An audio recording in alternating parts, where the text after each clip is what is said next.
What's up, YouTube? It's time for me to make my next video. In this video, I'm going to be talking about the matchup between the Giants and the Washington football team on Thursday Night Football. Let's dive into it. Let's start off with the Giants, more specifically Daniel Jones.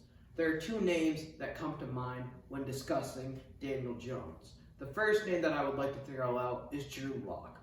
Last year, going into the offseason, I was extremely high on the Broncos.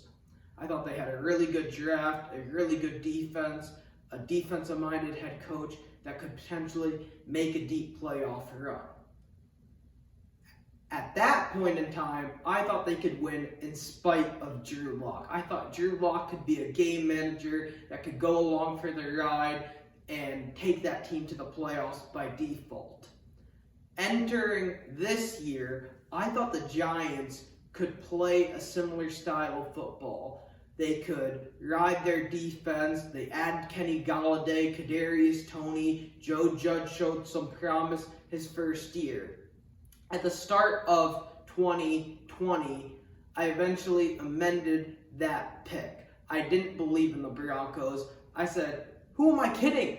Drew Lock isn't a legit starting quarterback. Why am I picking this team to go to the playoffs? At the start of 2021, I hopped off the Giants winning the division. I couldn't do it because I didn't trust Daniel Jones. The second name that comes to mind is Mitchell Trubisky. When the Chicago Bears took Mitchell Trubisky with the second pick in the draft, I fell out of my seat. I couldn't believe it. I thought Sean Watson was better. I thought Patrick Mahomes was better. Not only that, but the Bears had the third pick in the draft, and they moved up one spot to get Trubisky. Trubisky fizzled out in Chicago. Things didn't work out. The Bears didn't extend the fifth-year option. Now they have officially moved in a different direction. When Daniel Jones was drafted, I couldn't believe it either. I never viewed Daniel Jones as the sixth pick in the draft. He was never the sixth best player in college football. The Giants drafted him solely because Eli Manning's college head coach, David Cutcliffe, was Daniel Jones' college head coach as well. It didn't make any sense. I expect the Giants to move on from Daniel Jones sooner rather than later. I don't know if it will be at the end of this year or next year, but with his style of play, you can't trust him.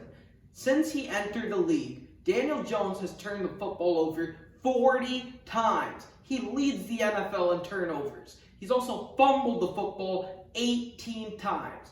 Daniel Jones also has an 8-9 record. 4 of those wins have been against Washington.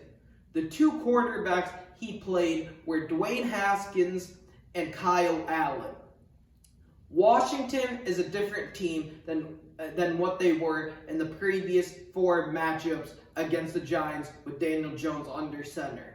Now they have a stable defense, the second best defense in the NFL. Ron Rivera is an established head coach. Not only that, but I genuinely believe Taylor Heinicke is a better option than Ryan Fitzpatrick. He came in last year in the playoff game against the Bucs, and he played his tail off. I don't think Heinicke is the special player, but is he an upgrade over Fitzpatrick? I think so. Is he an upgrade over Dwayne Haskins and Kyle Allen? Absolutely. Washington's at home. They have the better defense, the better head coach, and the better quarterback. Give me the Washington football team. Thank you guys for watching. Please subscribe.